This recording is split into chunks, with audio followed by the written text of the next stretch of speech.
Hi, Mr. Avelu, sir. Welcome on the show, Podcast with Vivek. So, for those guys who don't know the person sitting right in front of me, basically, he runs the largest startup incubator in East India known as Kolkata Ventures with 400 plus revenue generating startups. And this person is also listed as 40 most followed in the Indian startup ecosystem by Bizetter. Now, I can assure you the words out of the mouth of this person are just like golden words. So please be very attentive throughout the podcast. So, sir, I'll just like go through the questions and maybe we can start up the podcast session. So, lots of people they know the like results which you are displaying, right? The startups, all the startups to which you are providing a platform or the help or the sort of system which works wonders for them. So now the results, okay, everyone sees, but the background, how you started, how many times you failed, your journey throughout the process. So this, I think, everyone doesn't know. So I'll start with the thing that what are the three major learnings, either from your mistakes or learnings in general, from your first startup, which is Emotion Group, right? So yeah, I think very less people knows about it. So So the mistakes, there were few mistakes, and I have not repeated those mistakes, thankfully. The first one is actually having expecting students to do something that is professionally sellable. I was a student when I started. I was a 19-year-old, and I had a team of around 11 students, five advisors, and we did create a prototype. We did file for patent. We did do a lot of things that beyond students would be able to do.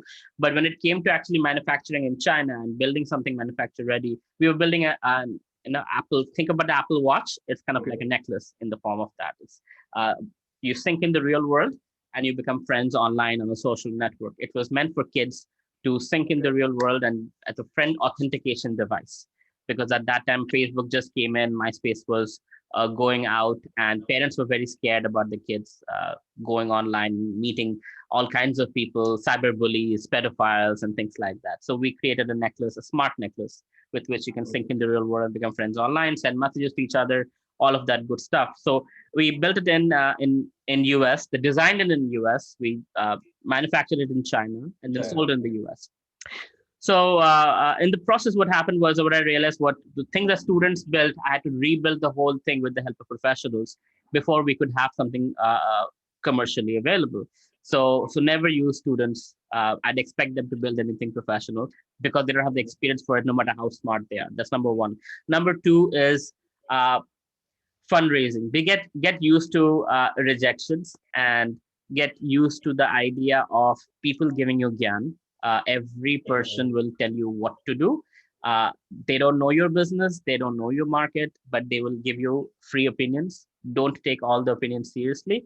Consider each one of them seriously. Consider the criticisms seriously if they come from credible people. But make your own decision Make because your you know own. what is best and you're responsible for your success or failure. So you can't blame later on, oh, so and so investors said and that's why I did it and that's why what happened. For example, one of my biggest regrets of my life is I was invited to Shark Tank and Okay. I rejected the offer because my investors and advisors told me that, oh, we don't know what this Shark Tank is. It's a new thing and they might you know say terrible things to you on television and that will ruin your brand and you should not go. And I think that was a stupid decision. Any time on media is good. Anything that media does, if you get exposure, it's a good thing. Yeah. And I've learned that, but I listened to some people and I didn't go, and I still regret that. That was a stupid decision. So like that, there's going to be people who are experts but going to tell you things might not apply to you, might apply to them. Right. So make your own decision. Number two. And number three mistake would be uh, don't make things top heavy. We get as in the startup, we get into this whole thing about CTO, CMO, CFO, see this. You're not a big corporate entity. I mean, as a founder, you're also cleaning the office. You're also raising money. You're also talking to the investors. You're also bringing the food, right? You're everything. So don't get in those nomenclatures. focus on building a product rather than getting into top heavy, naming people this and that. Rather focus on On your having work. something viable, making money as soon as possible, and growing that revenue month on month growth. Got it. So, does emotion groups change your in general perspective towards the startup? It was, see, it took me 3 years to build my startup Emotion. My Okay. second startup, it took me 21 days. So yes, it certainly changed everything. Like when you first build it, you have no idea what is going on. And I was in a foreign country where I was not a citizen. There were legal issues of starting my startup, immigration issues, and all of that. But once I figured out all those things, from zero to revenue in the next business was 21 days, right? Certainly, it changed everything for me because you know nothing at every step, and now you know how the formula works, and boom, boom, boom, you can start building and selling. So, what's your most important advice to the new Indian entrepreneurs who just like land up in the maybe rat race of startups? Because right now everyone is behind startup, startup, startup. We want to do the startup. They don't even gain experience to work in the industry. They don't know the culture, how to survive. They just want to land up to startup. So, to what extent going in a startup in an early age, in an early stage of your career, is right, and to what extent it is wrong? See, it's not What about right or wrong. It's not about age. It's about experience. right? For me, I come from a background of politics, Okay, family, where I have learned to learn people. I'm very good at understanding people, seeing management, leadership in action, through where I've grown up. Not everybody has that exposure. And so, unless you have certain skills, you're really not ready to build your own business. Of course, people can do drop shipping and affiliate marketing and influencer marketing and all of that. That you can sit in your own bedroom, nobody gives a damn. That's not a startup. That's something you make money. It's gig. It's like the gig economy. Fine, do it. Right, you learn money management, you learn something. But if you really build a product and scale the product and hire people and recruit, biggest thing about a startup is people. You can have an average idea, amazing people, you'll be successful. You can right. have amazing idea, average people, you will definitely fail. Right now, to attract the right people, you need to have certain qualities. Not everybody can do that. Right, Steve Wozniak could not attract the right people. Steve Jobs could, because of his personality type. He could go to the CEO of, I think, Pepsi or Coca-Cola, I forget, Mhm. Jim Scully, and be like, hey, you want to sell sugar water for the rest of your life, or you want to make a dent in the universe? He had the guts to do that. Right, not everybody can. And that fellow actually joined him and then later on fired him. But the point is, that's one of the skills, is recruiting people, inspiring people to come on board and, hey, I'm building this amazing thing, come on board, we'll make money together, we'll build this dream together. If you don't have that, get some experience or get a co-founder and get on board. Point is, it's not about right or wrong, it's not about age, it's about your ability. Oyo, for example, Ritesh, he's a kid compared to me. He's much younger than me, but I see him, the way he deals with things, the way he deals with people. He's respectful, yet he's a really good leader. I mean, of course, there are a lot of things people can say about Oyo and what happened and ups and downs, but who can become, do the thing that he did as a teenager and as a young adult? Tremendous respect. Not everybody has that capability. And you know what? It's not just raising the money, the billions of dollars. It's actually spending that money and hiring IITians and hiring amazing group of people who can grow this company so beautifully. I have always appreciated him. So it's not about age. It's not about right or wrong. It's about ability. And if you have it, do it. If you don't have it, have the intelligence to know you don't have it, and do some internship, work a little bit, get some experience, know how organization works, and then do it. Got it. So, as you mentioned previously, like I also remember a proverb from Steve Jobs that he used to make ordinary people do the extraordinary things. So, what is required for that thing, for that quality that you can bring out the people from their comfort zone to do tremendous things, which can bring out the tremendous results on the table? And second thing, how to hire like a quality people. So I'll answer the first question. The first question is really all about leadership. Like, you can hire somebody who is really not good at anything, but good at one thing and one thing only. Now, you Okay. as a leader, should have full clarity over what your startup needs. My startup is solving this problem, which requires X, Y, Z skills, right? These are the Got it. skills.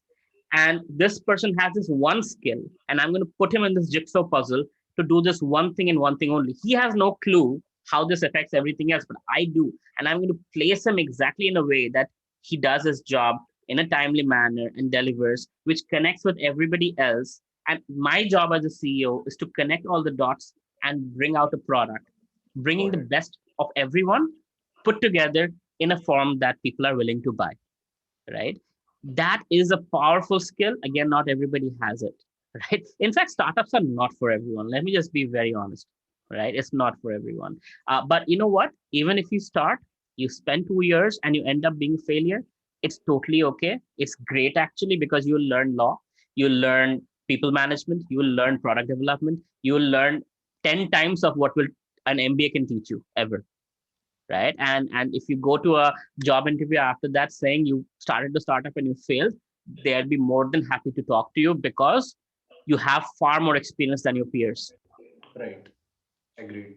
right? So there is no loss in the process. Having said that, it's a very, to be really successful, it's a very rare thing, rare skill to have, to really be there. um, okay, that was the first question. How did Steve Jobs bring out the best in people? The second question you asked was how to Uh, had the right people. Yeah. right. So one thing I really agree and I appreciate about Warren Buffett, he says is energy, skills, and intelligence. Okay. Right? These are three things to look for. And sorry, energy, ethics, and skills. Skills. Right? Okay. And he says if you don't have the ethics but you have energy and the skills, and Skills. what happens is you're very dangerous because you Correct. lie and cheat your way through, and you have the skills and you have no ethics whatsoever. So you can ruin the company Dangerous to yourself or to the organization. to the organization. Right. I remember I was in a venture capital summit 2017. I just came back to India and I was learning the ecosystem here, and I was on stage with a few entrepreneurs. And one guy was like, have raised money, burnt money, been there, done that, lived a happy life, business class, flights and this fancy cars. And I am used to the US, system where it's like the money is company's money. You don't, it's not for you. You pay Right. yourself the least salary possible. All your employees get paid more than you. Actually, my co-founder and I, we were sharing one phone. We called it the V phone instead of Wow. iPhone, because we were both having only one phone. And we're roommates, living in one room apartment. And we're having millions of dollars in our account. It was not for us, it was for the company. And here this guy is saying, I've raised money, business class flights. I'm like, can you explain what you just said? Uh, and he's like, that's how it works. You raise money and you live the good life. And if your startup fails, good, but you won, everybody else lost. I was like, this is how people think. That's why Right. In there's so much India. failure, Yeah. right? In India. And that's what the mentality has been. Thankfully, there's been a shift. Investors are also much more intelligent now. Entrepreneurs have also understood they cannot just get away by being so stupid about other people's money, etc. But the point is that was the mindset, and that's dangerous, because when you're unethical and you have intelligence and skill, you will fool everyone. You will win temporarily, or eventually nobody will trust you. But the thing is, it also destroyed the company. Right. Correct. Also, what I believe is that like investors right now in India are looking for those ethics compared to the idea or something. Like idea, okay, that's required. That's a thing which is like required, but also those ethics. Will this guy can hold my back? Can Correct. he give me the And in proper? fact, there is a complete process. There's a legal process called due diligence, which is not just legal. There's also asking around people, even your neighbors. Some investors go to that extent of actually doing some survey in your neighborhood, local police station, figuring out who you really are. Are you who you say you are, etc., etc. Because it's really it boils down to that. I mean, Got it. I just recently hired somebody, and I was, after hiring, so he said he was getting 28,000, so I'm paying him 35,000 now, and I suddenly realized I never asked him for a pay slip. Was he really making 28,000? And then I asked one of my guys, "And can you get the pay slip from him?" And then he said he has a bank passbook, and the bank passbook had like 19,000, 20,000. I was like, oh my God, did he lie to me? If he lied to me, then he's gone. Right. Then they said, no, no, that was during lockdown in this previous company. They were paying him less. But at the end, they were paying him 28,000. So I made sure that was there. Because there's a panic now. People are lying constantly. Because if he makes that one lie, I know for a fact tomorrow he's going to lie to me about Right. much bigger things. And I don't want to deal with that. Right. So this one lie in an interview or in a pitch or whatever it is, this person is not the right person. So ethics is very, very important. That's one. Another thing that is important in hiring the right people is high skill, high will. That means you need to have really strong skills, portray that with your past work, and go getter attitude. That don't bring me problems, bring me solutions. Right? Right. This is not doable. Okay, I'll figure out a way how to get it done. That Right. attitude is also extremely important in a startup, because in a big company you can afford to have sleepy guys in a cubicle looking at their WhatsApp. In a startup you cannot afford that. When there's 5 people working in a startup or 3 people working in a startup, you'd want everybody to be working their backside off 16 hours a day. So you want everybody to be high skill and high will. So right now, just today itself, I was reading an article which says that by I think 10 or 15 years down the line, so the organizations or the VCs will be using the AI driven solutions or AI related technology to basically fund the startup to make a decision. So what's your say on this? That's already in place. A lot of the stuff, a lot of companies, even I got pitched by a software, which basically what the AI, what it does is basically it looks through millions of pitches, right? And kind of gives you a little score. Like, this is where you lie with your competitive analysis. This is where you lie with your month on month growth, your revenue, your active users. If in your industry, retention rate of apps is this much and you're here. That's kind of what, yeah, okay, fine, that's good enough. But end of the day, I would not trust an AI to make decisions for me where the failure rate is 90%, Got right? it. So I would still want to make my own choice, because your gut tells you a lot of things, because based on your experience and subconscious mind. So I would use AI as a tool, but then still my human instincts are far superior to any AI. So basically, you were speaking about intuitions. Intuition So about people, because it's about the people. The correct. company stuff details, yeah, I would definitely use technology to kind of get a benchmark where it stands according to other competitors. But in terms of the human beings, I don't know AI has come that far to really accurately predict a human. So, like, let's move on to another question. The next question, which is like, what were your greatest challenges you faced while starting Kolkata Ventures, and like, how is your journey till now? So, if Recruiting you is have the to, biggest challenge. Recruiting. People say there are no jobs. I say there are plenty of jobs. There are no people to hire for jobs. I okay, tried Naukri. I tried Indeed. I tried LinkedIn. I tried oh my God, what did I not do? Right. And then I realized I need to become an influencer myself, where I can have enough people following me, loyal to me, so that when I need someone, I can just do a shout out and hire people, which I do right now. Right. I go on LinkedIn. I have 22,000, 23,000 followers. I just say, hey, I'm hiring for this. Either you come on board if you know me, or get a friend, tag them, and people tag, and I get a lot of opportunities there.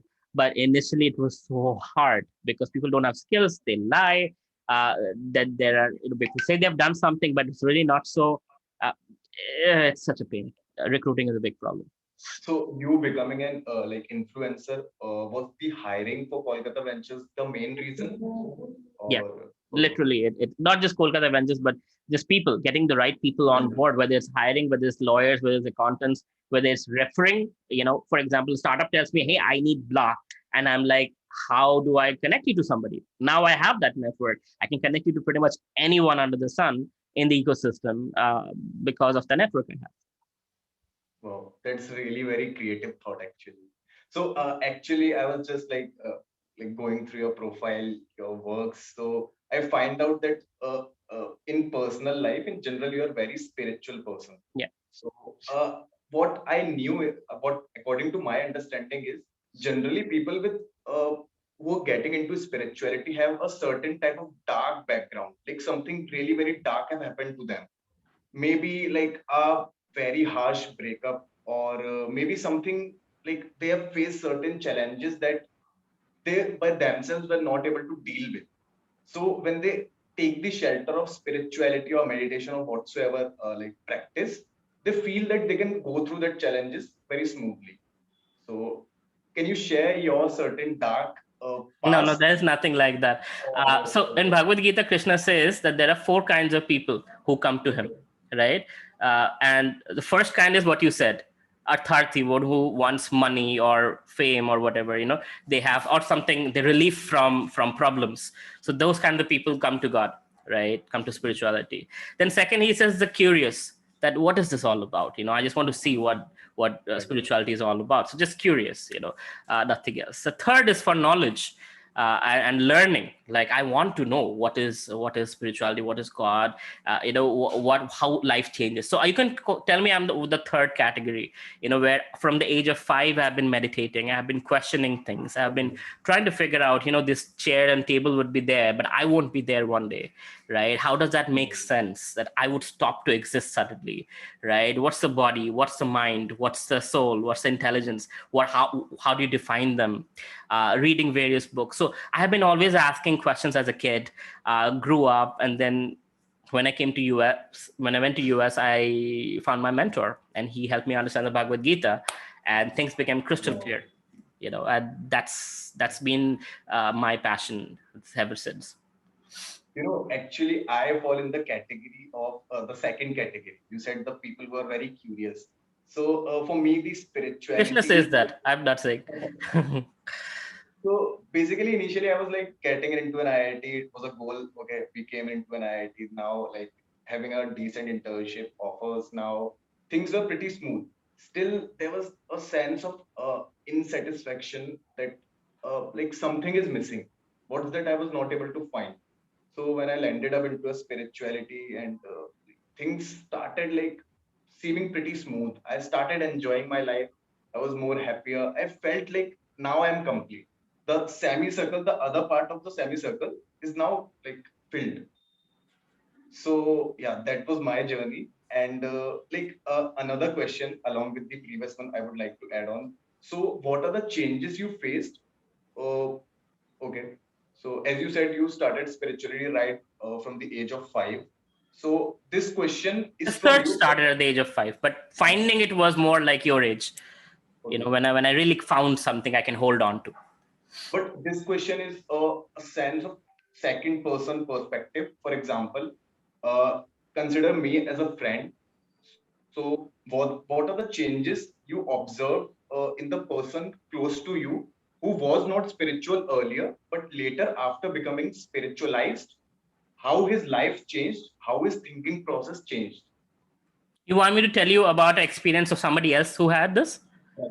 Right, Okay, which you have personally observed. sure. Um, so there was this girl in college. So I used to teach Bhagavad Gita in my college after I graduated. One of Wow. the things I would do passionately. Mhm. And there was this girl. She used to come to my college, my classes, and she would just sit there with her head down and not look at anyone. Very unsocial. Wouldn't talk. And I wouldn't bother her. But one day I saw an article that she wrote in the college newspaper about spirituality, and it was very well written. So I wanted to encourage her. I'm like, you know what? Every time you come and you hear a lecture on spirituality, why don't you write an article in the school newspaper? And she would write, I would edit it, and she would publish it. She felt confident, uh, she was feeling happy. Then I started engaging her, and slowly she started chanting Hare Krishna Maha Mantra. Wow. She started reading the Bhagavad Gita, slowly growing as an individual. And I tell you, Vivek, by the time she graduated from college, she was a laughing, joking, social butterfly kind of a girl who got 4 job offers. Wow. And then she told me that, Mhm. Velo, I was actually borderline autistic. I'm not Okay. supposed to be like this. And she has a twin brother who is actually same way borderline autistic, and he is that completely awkward and completely depressed, and that. And she, just the difference, you see twins, both of them genetically similar, but this girl, she came in contact with spirituality, and still I'm so happy for her now. She's married, and we were talking on LinkedIn the other day. Completely transformed, very successful career-wise, doing extremely well. That everything has changed for her. Because the Wow. thing is, what it doesn't matter what this is, because we are really the soul, the Atma that's within, the conscious being. And as a result, if you understand that, uh, everything changes. Over here, this is kind of like Transformers. You're the robot. The person is inside. Pushing the robot, Right. right? But the real person is inside. The other part, the robot can get hit by whatever missiles or whatever, but you're fine, right? And if you're Right. okay, you can be inside another robot and move it forward. So that's who you are. And Krishna says you're indestructible. You don't die. You're never born. You just move from one body to another body. That's reincarnation. That's karma, right? Once you understand that, everything changes. So it really doesn't matter if you're born intelligent, tall, short, good looking, ugly, pretty, whatever. Everything can change if the soul is ignited with spirituality. Got it. So pretty deep conversations right now, but I enjoy this. So when I landed up into the spirituality, there's something called a belief system, which was like rapidly changing inside me. I was reading scriptures, I was reading Bhagavad Gita, reading several books, attending the morning classes. So for me, it was like the belief system is like rapidly changing. And secondly, my those friends outside the circle of spirituality, like I was really very active in my college, so I had a lot of friends. So now our thoughts and our decisions were like really very different. They were like, bro, what are you doing? You're going in a wrong direction. Let's enjoy life, let's get intoxicated. Like I have seen guys like talking about me, he's becoming baba and all, like he's just gonna and land up like worshipping deities in the temple or something. So what's your take on this, people commenting to like guys who are practicing spirituality as that they are gonna become a baba? So like how to deal with this? And secondly, what's your say about baba culture in general in India? So first of all, whether you do spirituality or startup or something else, if you do startup, they'll call you Ambani. If you do spirituality, they'll call you Baba. If you do anything out of the ordinary, Vivek, they're gonna name you. And if you listen to your friends, you'll be like your friends. If you want to be extraordinary, be Definitely. extraordinary.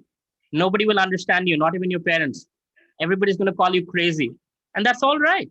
You don't need to explain to anyone. You're an adult. You can make your own choices and live your life. Be proud of who you are and make your decisions. You don't need anybody's permission to do what you want to do. That's one thing I've learned. I have tried to express people, explain things. People don't understand because we are cut out of different cloth and they're cut out different cloth.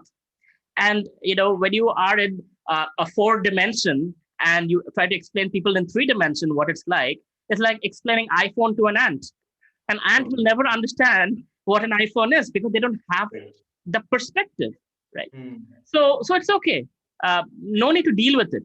Feel like, and no need to show off either. We don't have to show off externally with dari and tilak and whatever, orange robes or whatever. You don't have to do that. I consider myself a monk, right? But hey, I wear suits. I wear whatever. I wear dhoti also whenever I need to. If I go to a holy place, I'll wear holy clothes. Fine. But it's not about what's external. It's what's internal. That's one. So don't care about what your friends say because no matter what you do, you're going to get names for it. Got it. The Baba culture, unfortunate. Whether it's Hinduism, Islam, Christianity, or whatever religion, there's always this religious Babas out there who are absolute garbage. Let's just put it that way, frauds, right? Most of them are frauds. How do you know? Now, they exist because people are stupid, just like politicians. Crooks, politicians exist because people are stupid. They vote for crooks, right? So the Babas exist because people don't know spirituality. Those who know Right. the Bhagavad Gita, those who have cared to open the Gita instead of worshipping the Gita in a red cloth, right? Know what is what. And Krishna says very clearly, Dharma Dvaji, those who take the flag of religion, such people misleading other seekers, go to the darkest region of hell. Krishna is saying it. So it's very clear from Krishna's perspective that such godmen are crooks and they have always existed. 5,000 years ago they existed. Today also they exist. But Just like you found IIT as a good place. Why? Because it has good credentials. You have good alumni and good, you chose IIT. Some people choose fraudulent colleges and they end up there, right? So you did your hard work to get into IIT, and hopefully you'll have a wonderful, bright future. So same thing here. You want somebody to guide your life and spirituality. Do your hard work. Figure out how to identify a guru. A guru is somebody who has a guru, going all the way back to Krishna himself, right? Brahma, Narada, Vyasa, like that is coming down to, there are acharyas who have come down. There's a process. Krishna says in Bhagavad Gita chapter 4, Evam parampara praptam, that there's a parampara system. And here are the 4 paramparas. Krishna gives very clearly. Anybody outside the parampara, not accredited. You wake up in the morning and say, I'm a guru, I'm an insta guru, right? Not accredited. You have to be in the certain parampara, and you have to have certain qualities. You should be able to dispel your disciples' doubts from scriptures. You cannot speculate, right? You should be able to have control over your mind, tongue, belly, and genitals. That means complete control over your anger, your mind, your sex desire, what you eat, what you say, etc. Only then you're qualified to be a guru. It's a very, very high order.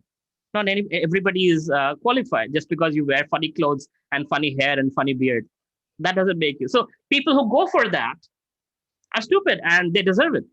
And people who do the hard work to find out who is a real guru and the real Baba, they go for the real people and they deserve it. You get what you deserve. So basically, the conclusion is you should know how to identify a bogus guru or differentiate between a bogus guru and the actual guru. Real right? guru. Yeah. So like it brings a lot more clarity now. Absolutely. And that's the part. See, Bhagavad Gita is such a small book. It's only 700 verses, right? 45 minutes Krishna spoke, Arjuna understood, and he fought the war. Literally 45 minutes. It was done and dusted. So if people just open the book, it says what's a guru like. Who's a Mahatma? Who's a Duratma? Who's a guru? How should you learn? How should your student be? What's the qualities of a student? Everything is given. Just read it. Right. So like things are given, still people are like just getting misleaded, right? Speculation. Right.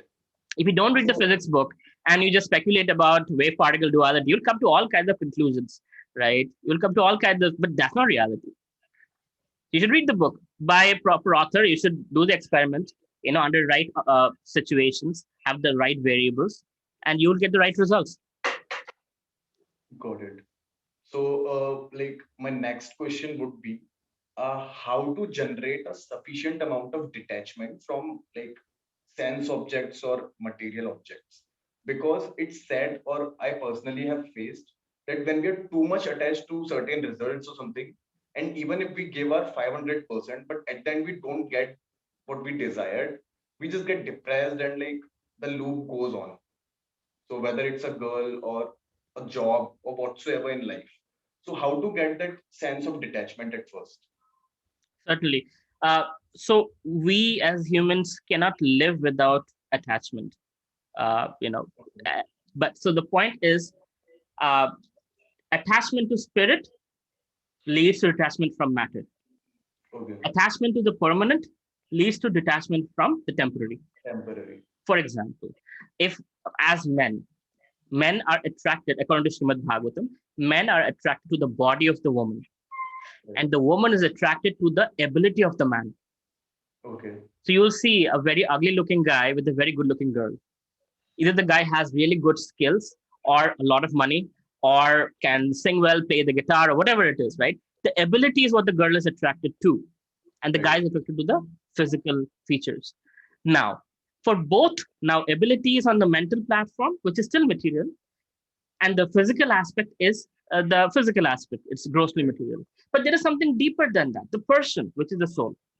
So soulmates, what does that mean? I connect with the person, the soul, the atmic connection, the soul connection. When that happens, relationships blossom regardless of age, regardless of the different situations. But when there is attraction to the temporary, then with the temporary things go down because the body will eventually deteriorate. Today you're good looking, tomorrow you won't be. Today you have money, tomorrow you might not have it. Today you're intelligent, tomorrow might lose that skill or ability, right? So when you're attached to the temporary and that goes down, your love also goes down. But when you're attached to the permanent, the soul, the person, I love you because of who you are. I love the person, regardless of the outside. That's when things are, you Oh, go through difficulties and you still stay strong and you still keep going. got it. So the answer you're trying to just like give is, don't just like think of getting detached to something. Just get attached towards the right thing. This it's not right or wrong. I'm being very specific. Two things: spirit and matter. Okay. Attach to spirit. Don't attach to matter. Spirit by nature is Sat Chit Ananda. Matter by default is Asat Achit Nirananda. Which is eventually gonna vanish at some It's point. temporary. Yeah.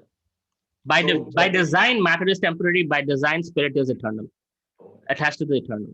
so attached, having an attachment towards the permanent things is the solution, Correct. right?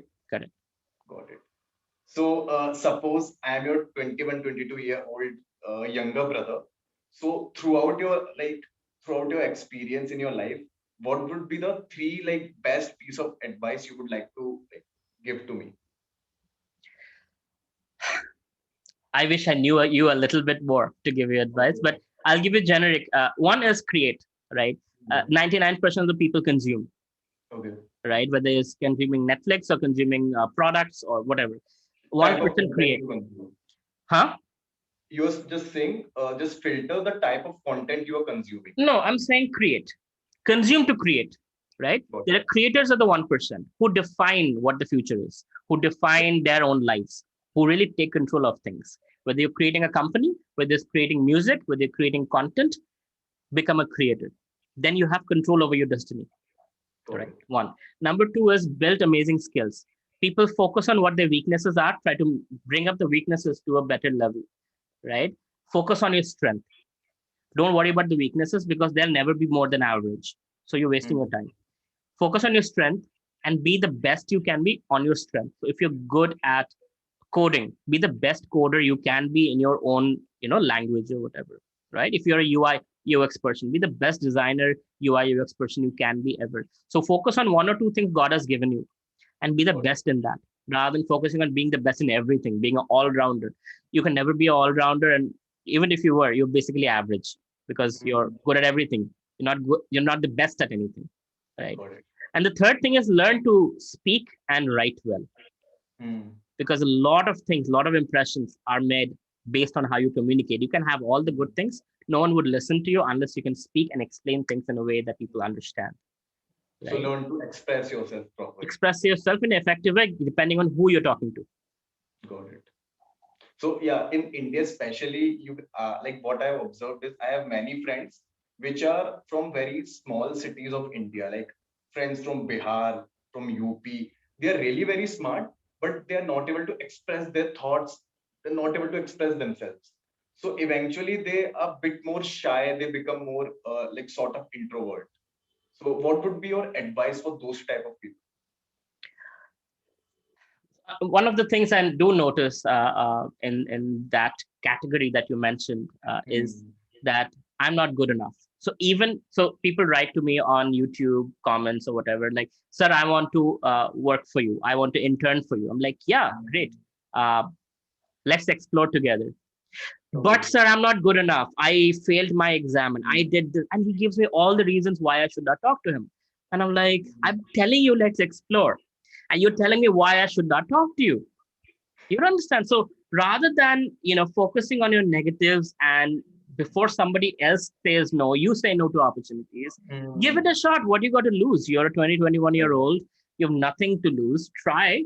If the worst that can happen is a no, and the best Correct. that can happen is a yes. So might as well try, right? And question the status quo. So I was an introvert. My startup was my survival, right? And to survive, I had to raise money. And for that, I had to pitch to investors, which was absolutely against my nature to go public Okay. speaking. It was terrifying for me. But I would wake up 4 o'clock in the morning till 10 a.m. I would be pitching in front of the mirror, in front of the camera, 60, 70 times, asking my co founder, who was an American, to fix my English, to fix how I speak, to tell me what I'm doing wrong, and get myself. So every day, 60, 70 times, I would practice like that. And today I can do 4 TED Talks, TV shows, and all of that, right? no problem. But that was a big problem one time. So the point is, there was a comfort zone and there was the uncomfortable zone. So question yourself, make yourself do the things you're not comfortable doing. Have a good mentor and just keep practicing like mad. And eventually that uncomfortable zone will become your comfort zone, and Mhm. opportunities will open up. So look at it. What are the upsides of doing it? The downside is, oh my God, people will laugh at me. People will think I'm so stupid. And they're going to forget about it because they have other things to worry about. You're not the center of their life. But the good thing is, if you become comfortable with the uncomfortable side, then you would be able to do so much more with your life that right now you're not able to do. Love You yourself. love yourself and challenge yourself to do Mhm. more. Right. So just getting out of that bubble of comfort zone and just try to speak. Like even if you're not able to like put your thoughts on the table, to whatever extent you're able to do that, do that. Even if Absolutely. you're not getting the appreciation, And, right? and I tell you, today we are so lucky to have YouTube, right? I learned public speaking from Barack Obama and Steve Jobs. Mhm. Watching their speeches over and over again, how the Steve Jobs present, having a conversation with the audience on stage. There's 1,000 people sitting there, but you feel like Steve Jobs is just talking to you as a one person having coffee together, right? Watching it over and over and trying to replicate that, trying to make that happen. That's how I have learned public speaking. Nobody has held my hand and be like, hey, this is how you, this is so you have YouTube. Why not watch the best in the world and learn from them and replicate even 1% of that, and you would be good for your life. As like with your previous statement, I just like recalled a thought that this a great like this founder of Tesla, is Elon I'm just Musk. forgetting, Elon Musk. He said like he was asked, "What's your take on college degrees?" He said, "College degrees are basically useless if you're not having a proper set of skills. All the stuff is there on free on internet about data science, or you want to learn public speaking. All the stuff is available for free, and colleges are just for making friends, having an experience, maybe building your network." Absolutely. So Absolutely. yeah. So the other question which follows is, what are your three greatest learnings from Bhagavad Gita? I have seen from this podcast itself, you appreciate Bhagavad Gita a lot, right? So what are your three like greatest learnings of all time till now, and how Bhagavad Gita has helped you to grow as a person, to grow your business, like, and to grow your career? It is, how in India, the culture, the VIP culture, people say, Mhm. Pata hai mera dad kaun hai?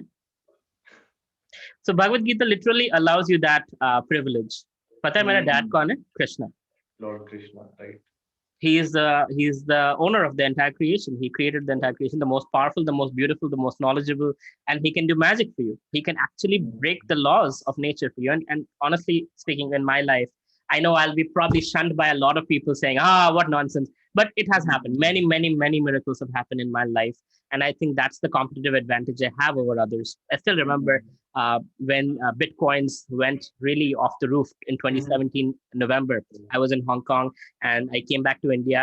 And somehow, because I had been at a launch of a friend who became a billionaire overnight, it was all over the news. So some people in India told me you should come to a blockchain conference and speak. I'm like, I'm not expert in blockchain. So I was like, oh my God, what do I do? I was like, I don't want to. They're like, you have to. And the guys next to me were like PhDs in blockchain from Singapore, from Japan, from US. And I was this entrepreneur investor kind of guy. I was like, what do I speak that these guys, already know? I'm just feeling so bad. But then I thought to myself, you know what? I have an advantage over these guys. They have a PhD, but I have my father, who's Krishna. Mhm. And maybe he'll give me some intelligence by which I can say something useful that people will benefit from. And you won't believe me, Vivek. I, there was a big conference. We all spoke. And when I got off the stage, the crowd was entirely around me, not with those scientists, because they spoke such hi fi stuff nobody could Mhm. understand. I, Right. being the dullard, I spoke something that people understand, apply it, and understand how they can use blockchain to their advantage. And they felt comfortable talking to this guy rather than those guys. And I was like, this is how it works. So Krishna Wow. says in Bhagavad Gita, Matta smriti jnana apohanam cha, that from me comes knowledge, memory, and forgetfulness. Okay. So whatever knowledge is required, Krishna gave it to me, and I spoke that, right? And he also says that yoga kshemam vahamyaham. Whatever you lack, I provide. Whatever Mm. you have, I sustain. So LIC, if you look at the tagline of LIC, it says yoga kshemam vahamyaham, which is from Bhagavad Gita, which is what Okay. Krishna says. So whatever you lack, I will provide, and whatever I you have, I provide. will sustain. So when you have that kind of a shelter, you're super confident, and you're like, I am this big, but I can take this bigger step because my daddy is there, and that's what I'm connected to. And yoga means to connect. So bhakti yoga, gyan yoga, karma yoga, these are basically ways to connect with God. So when you're connected to the infinite, you have access to infinite, and that's your inheritance. And that means you can do anything in life. Wow, that's beautiful. Yeah. So, yeah. So, like the next question which follows up is, I've seen many people landing into the sort of toxic relationships, in relationships in general, whether with a girl or with a guy friend. So many times, the other person who is being toxic, sometimes he might also love us, or he might not, but eventually, like the other person is pulling you down, like career wise also, or like your emotional state also. So the first question which follows is how to identify that this particular relationship is a toxic relationship. And the second question follows is like how to get rid of this particular relationship, how to end it. Well, the first part is easy. When you eat Mhm. something toxic, Mhm. you're not feeling well. Your body feels bad. You run to the bathroom, you're throwing up, it's bad. So when you're in a toxic relationship, the other person will make you feel bad about yourself. Everything you do is bad. You're not good enough for anything. Toxic relationship. Right. That's not hard to understand. The second part is the hard part where you're attached and you don't know what to do. Right? You Mhm. think it'll Yeah. get better. It doesn't get better. It only gets worse. Okay. So even if you cannot physically separate yourself from the relationship, from the person, mentally and emotionally separate yourself, wear a invisible bulletproof jacket. That means Okay. in your mind, don't give weightage to this person's words. Mm. Treat that person as a mad person. If a mad person came and told you you're so stupid and ugly and idiot and tusse kuch nahi hoga, right? You wouldn't mind, like, ha, theek hai, you're mad, right? So in your mind, kind of give a little shield so that that toxic person's words don't affect your heart. It doesn't enter your heart, right? If you can physically separate yourself, please do so. Please do so, right? But Okay. in case you're married and you have kids and and all of that, then at least emotionally separate yourself such that their words don't affect you, their negativity doesn't affect you. It will affect to a certain degree, but to the degree you can, you Mm. know. And that's why a lot of these creative people take long vacations or have a beach house or do something because they know that being in that relationship, they're not going to be able to reach their crescendo. I Mm. like this quote that says, it's not successful people who become happy. It's happy people who become successful. Mm. You have Right. to be in optimal performance to be successful. If somebody is draining you down, all your negative, with negative energy, you're never going to reach success. So you got to separate yourself emotionally and eventually physically. How you So do if it is up to you, but take that mm. step faster than later when you're already damaged. So take that step as soon as possible. There As is soon as no possible. sense in staying with a toxic people, right? Absolutely. So this is the next question which I'm gonna ask is a bit of funny question, but in West there's a moment which came from West. Now it's like getting like spreaded in India also, which is called a no fab moment. Have you heard about this? Low fat, No fab. no fab. Okay. Have you heard about this? No, So it's basically like I'll simplify it. It's basically no like sex, no masturbation, and no orgasm. it's not a So Western idea. It's an Indian idea. It's a Vedic idea. what? It's a Vedic idea. It's not a Mm, Western idea. so, yeah, so Vedic idea is like following a brahmacharya or celibacy. Mm-hmm. So right now I've seen many people around me have started following this, and I myself personally have experienced the effects. So what's your take on this particular habit? Can like there are many scientists who say that this is just useless. Many bodybuilders who say that it doesn't affect. They themselves are successful as bodybuilders, but they still say that it doesn't help. Like nofap doesn't help, just keep on masturbating. It's healthy for you. So, but what I personally feel is, according to my interaction with several people who have followed this, have applied this and in their life, and have observed miracles happen in their life, right? So, what's your take? Like, uh, have you practiced this particular habit? And if yes, so how it has transformed your life? Absolutely. Um, so, like I said, I live like a monk. That's one of the aspects of it. And so, think about it for a second. The thing that is capable of giving life, creating a new life. It's a very powerful uh, uh, liquid. It's a very powerful thing. So, according to the Vedic understanding, it can either be dispelled out of the body, or if you do it the yogic way, it can go all the way up your spine, kundalini, and nourish your brain. Brain Now, cells. modern science would be like, how does that work, right? But just like I told you recently, the guy who became a billionaire with cryptocurrency, actually he did that. He is an American, and this was in 2017, and he was telling me all about it. He's like, well, look, I have a girlfriend, but I will not go to the point of ejaculation. Wow. Before that, I stop myself, right? And I've been able to do it for so many months, and it has shown so much this, that. And he's not the only one. There are many people. So one of the things is, you don't age.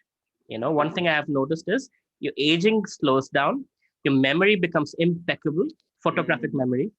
mm, Your creativity is through the roof, right? right. Lot of those effects, even if you're not able to pull it all the way to the kundalini and whatnot, right? Even if you're able to restrict yourself to a month or 15 days, maybe once in 15 days you do it, still it has tremendous effect versus somebody who does it 3 times a day, Mm, versus 3 times a week, versus, so it's not like this or that. It's to the degree you do, to the degree you see the effect, and there is tremendous effect.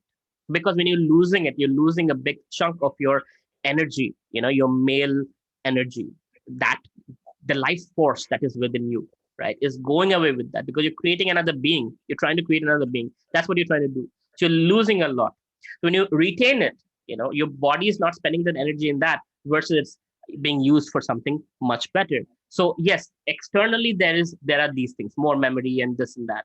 Internally also, spiritually also, there are a lot of things, which I don't want to spend time, because people will think, oh, in the age of science, this guy is talking such bullshit. So I don't want to be criticized for it. But if one is sincere enough and studies the scriptures, they will find it. Now, mm, because it's a Western concept now, Westerners are doing it. Of course, in India now it's approved, right? Your friends are doing it, but our Muni Rishis have been doing it forever, right? wow. And it's been talked about forever. So everybody knows about it in India. But we need the white man's approval, and now if some people are doing it, I'm sure they'll see the results. Mm. So basically, like one more thing which I feel like should be observed is, along with practicing brahmacharya, the energy which is getting reserved or which is getting filled up should be like utilized in a proper direction, which is called Correct. transmutation practices. So Yes. you should do proper transmutation practices like meditation, or also like just write an article, utilize your creativity in the process, or like use your remaining energy into your work, into your workout. So that is like the most important aspect of brahmacharya. Correct. Also, uh, there are many observations regarding the dark side, not as like negative effects, but a bit of dark side. As I was reading somewhere, the Lakshman, Lord Lakshman, a younger brother of Lord Rama. So he was like always very like we can say rageful, not in sense of negative terms, but he was a bit of very angry always. That's not an outcome. That's speculation. That's not real. I know, Oh. I can show my own guru and many other people that I know follow celibacy, uh, Mm. um, are not rageful or anything. In fact, it makes you much more calmer. All of those things go away because you're self-satisfied. You don't have Very. to find satisfaction in harming someone. Hmm. It makes you calmer more when you like add the element of meditation with that, Not right? just that, even if you don't add the element of meditation, right? Just by say, without meditation, you won't be able to do it actually. Because if you Hmm. don't have control over your mind, you won't Right. be able to do it. So Right. meditation is a requirement. It's just a given. Right. It's not the other way around. That because of this, you do Mhm. with meditation, you're able to control your mind. With control of your mind, you can control the senses. With control of your senses, you can control, this ejaculation process, and as a result, you're able to see the benefits. So that's how it works. The other Mhm. way around. Right. So like many guys who just like ping me and says like, bro, how can I like excel in this path? I said, dude, do you meditate? They say no. So the first step which It's I not just personally meditation. The first thing to excel in this path is what are you letting your ears and eyes enter. content what we are consuming. If you're Right. seeing a lot of sex scenes, if you're Mm, seeing a lot of pornography, if you're seeing a mm, lot of that stuff, that's going to affect your mind. And mm. what you think, what you feel is what you become, right? Right. So first of all, cut down all that stuff, what you hear and what you see, right? And think Also of things that are more productive, whether it's a startup, whether it's spirituality, whether it's something philosophy, something else. So when the mind is engaged in a different direction, it will not think about that, and you mm, will not go in that direction. In fact, the production of semen will actually go down, but the body doesn't feel that urge to let it out. also I would like to add up the type of people we associate with. It All says of that that. we are the average of like the five peoples we Mhm. associate. Absolutely. So right now at KGP page itself, KGP Confessions. So I don't know. Someone wrote that it like recently people are highly like highlighting this point that associate with positive mindset people who help you grow. So, but we are not able to find anyone like who help us to grow or by the networking, we both can grow together. So what I personally believed is for association, we don't need to physically associate with that particular person. We just need the right mindset, and we have to copy that mindset of right person, right? So we can associate with Elon Musk also. We can Absolutely. associate with like anyone and everyone just by copying the mindset, by understanding the mindset. So in the terms of scriptures, it is called Vani and Vapu. Vapu means bodily association. You're very close to the person physically. Like a mosquito is also close to you. But your Okay, girlfriend right, will know you a lot more because your girlfriend understands your mindset, understands you as a human being. So by right. hearing, Vani means speaking through the speaking process. So if you're, I associate with, let's say, Steve Jobs or Tony Robbins through YouTube videos, right? I'm Mhm. listening to them. I'm Right. listening to my audiobooks. So I'm learning from these people's lives, that 40 years of their life they put into a audiobook. And through that, I'm getting their mindset. Like you said, copying the mindset, right? So the Vani is helping me get access to their association. And thus I'm becoming a little bit like them rather than watching stupid Arnab Goswami or whoever else shouting on TV at the top of their voices and becoming like them. Right, right, right. So this is what I have personally applied in my life and have like helped me a lot to grow a lot. Like because maybe I'm not very much like interacting with people a lot. I just interact with limited people and quality people, like with whom I just can grow. And for the rest of time, I just like consume the content which can help me to grow, which can like even there are certain movies which help you a lot to grow as a person. So like the content is the most important aspect, and the second most important aspect is the people we are associating. So uh, I think, yeah, so that's for the like today's session. Actually, I think I couldn't prepare more questions. If I would have like just like extended it as much as possible, because this is like getting very deep, intense, and like highly meaningful and like uh, highly helpful conversation. I think it will help a lot to other guys who will definitely hear this podcast. So it's basically, Mhm. I just want to say something. So, whoever is watching this podcast, if they're interested in learning more about spirituality or startups, they can go to my YouTube channel, youtube.com/Avelo Roy, and I've made 200 plus videos on that. So you can check out those. If you have questions, ask me. I'm always available for answering. And also Friday nights, right now, actually, at 7:30, I teach Bhagavad Gita to a group of Oh, entrepreneurs from all over the world, and you're welcome to join on Zoom. We learn the Gita together, how to apply it in our lives and be happier and more productive. So open welcome to all of you at KGP. so as Aveluso said, like I would request every one of you, please go like, share, and like subscribe his channel.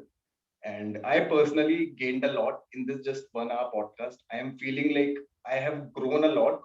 Uh, Basically, by it said, if you are getting the 1/4 second of association also of a right person, you can get on the right track. But I got the association for 1 hour, so I'm really very grateful to you, sir. So Grateful to thank you, you for Vivek. being You're a on. very wonderful and a rare person. India needs more people like you. Thank you so much. I really appreciate your time. And stay Thank in you, sir. touch. I want to stay in touch with you. Definitely, sir. Okay. Definitely. All the best. Take care. Thank you, sir.